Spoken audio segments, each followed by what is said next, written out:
আমরা অবশেষে হেলিকপ্টার থেকে নামলাম। আমি এনায়েত, আমার সাথে আছে খায়রফো, কুলাখানার প্রেসিডেন্ট।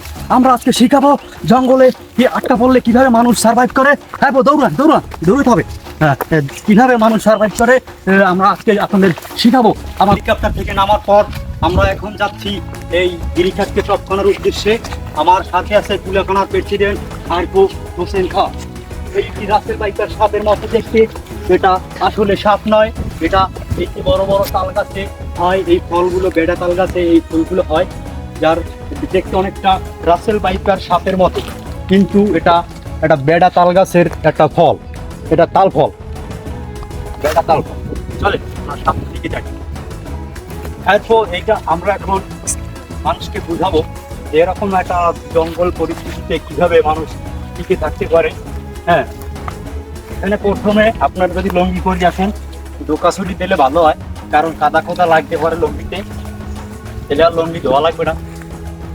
ও, আমরা এখন পেয়ে গেছি এটি এখানে জনমানুষের অস্তিত্ব খুঁজে পাওয়া গেছে। হয়তো কয়েকশো বছর আগে এখানে মানুষ বসবাস করত, যার কারণে একটা জুসের লাচ্ছির বোতল আমরা পাইছি। ও, আরও একটি পাওয়া গেছে, আমাদের কুলাখানার প্রেসিডেন্ট সে একটি মুতের বোতল পাইছে দর্শক। ও, এইটা গাব ফল। এই গাব ফলটি আমরা ফাটিয়ে আজকে খাবো দর্শক। এটা চেষ্টা করি ফাটানোর।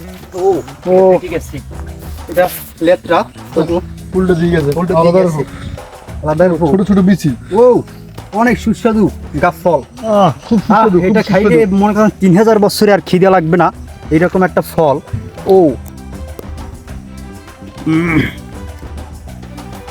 এক্সের কষ খাইতে তবু হইবে, কারণ জীবন বাঁচাইতে হইলে এটা এরকম খাওয়ান দরকার আছে। খাইবো, খাও তুমি।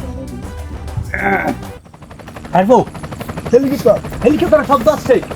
খাইবো, শব্দ দাও, তার বাইক চালাও।